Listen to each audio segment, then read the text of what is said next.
Namaku Rani. 2 minggu lalu, ibuku meninggal dunia. Sejak saat itu, rumah ini terasa sangat sepi. Ayah sudah lama tiada dan aku anak tunggal. Jadi sekarang, hanya aku yang menempati rumah ini seorang diri. Aku mencoba membiasakan diri, mencoba menerima kenyataan. Tapi malam itu, sesuatu terjadi. Sesuatu yang seharusnya mustahil. Aku mendengar suara yang tidak mungkin lagi kudengar. Suara ibu memanggil namaku. Malam itu dingin sekali. Jam dinding di kamarku menunjukkan pukul 11:30. Aku berbaring menatap langit-langit, berusaha tidur. Tapi tiba-tiba, samar-samar terdengar suara dari arah dapur. Lembut, pelan, tapi jelas. "Rani, sini nak." Aku terdiam. Aku kenal betul suara itu. Itu suara ibu. Jantungku langsung berdegup kencang. Tanganku dingin, tubuhku kaku. Aku tahu ibu sudah tiada. Aku ikut memandikan jenazahnya, ikut menguburnya. Tapi, suara itu sama persis. Nada, intonasi, bahkan cara ibu memanggilku, tidak ada bedanya. Aku menutup telinga, berharap aku salah dengar. Tapi suara itu terdengar lagi. Kali ini lebih jelas. "Rani, sini nak, bantu ibu." Aku gemetar. Antara rindu dan takut bercampur jadi satu. Akhirnya aku memberanikan diri untuk keluar kamar. Dengan langkah perlahan, aku berjalan menuju dapur. Lampu dapur redup, hanya cahaya dari kulkas yang menyala, temaram, samar, dingin. Aku melongok ke dalam. Tidak ada siapa-siapa, tapi suara itu masih terdengar, bahkan semakin dekat. "Rani, sini nak, bantu ibu." Aku menoleh ke arah ruang tamu, dan di sanalah aku melihatnya. Ada sosok samar duduk di kursi kayu. Kursi tempat ibu biasa menenun kain batik setiap sore. Sosok itu memakai daster bunga-bunga, daster kesukaan ibu. Rambutnya panjang, tergerai kusut.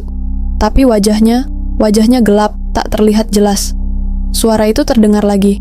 "Rani, tolong ambilkan ibu air minum." Aku berdiri mematung. Air mataku menetes, entah karena rindu atau karena takut.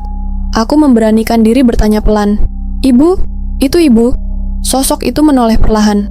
Senyum samar tampak di wajahnya, samar, tapi menakutkan. "Iya, ini ibu Rani. Ibu haus. Ambilkan air, nak." Aku melangkah mundur. Ada yang tidak beres. Nada suaranya mulai berubah. Awalnya lembut, kini terdengar berat.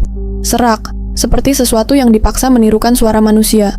Aku ingin lari, tapi tiba-tiba aku melihat sesuatu di meja makan. Segelas air muncul begitu saja. Padahal aku tidak pernah menaruhnya di sana. Sosok itu bangkit dari kursi. Langkahnya berat, menyeret kaki.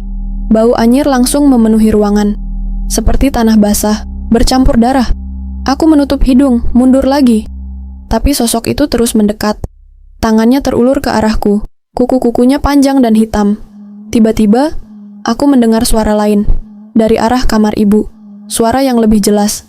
Suara yang sangat kukenal. "Rani, jangan ikuti dia. Itu bukan ibu." Aku terpaku. Kedua suaranya begitu mirip. Tapi satu hal yang pasti, suara dari kamar terdengar lebih nyata. Aku panik. Kalau begitu, siapa yang ada di hadapanku sekarang? Sosok itu berhenti sejenak, lalu menjerit keras. Jeritan yang bukan lagi suara ibu. Jeritan itu parau, panjang, memekakkan telinga. Tubuhnya berubah, memanjang, wajahnya pecah seperti tanah retak yang kering. Matanya kosong, hanya lubang hitam yang dalam. Ia meraihku dengan tangan panjang dan kuku tajamnya. Aku berlari sekuat tenaga menuju kamar ibu. Kupaksa kakiku bergerak walau gemetar. Begitu masuk, langsung kututup pintu dan kukunci rapat-rapat. Aku terengah-engah. Kamar ibu gelap, hanya ada lampu meja menyala redup. Di meja itu, ada foto keluarga kami. Foto lama saat aku masih kecil. Aku mendekat. Foto itu menampilkan aku, ayah, dan ibu. Tapi, sesuatu membuatku gemetar hebat. Di dalam foto itu, ada sosok lain. Sosok yang wajahnya sama persis denganku. Tapi tatapannya kosong, senyumnya aneh, dan tangannya menggenggam bahu ibu. Aku terdiam. Dari luar kamar, suara itu terdengar lagi. Bukan lagi memanggil Rani, tapi tertawa kecil, pelan, seram. Malam itu aku sadar, suara yang memanggilku bukan hanya ingin menirukan ibu, tapi ingin menggantikanku. Seharusnya, akulah yang berada di dalam kubur itu. Sampai hari ini, setiap malam menjelang, aku masih mendengar suara itu memanggil namaku. Rani, Rani. Dan aku tahu, cepat atau lambat, dia akan berhasil menggantikan posisiku.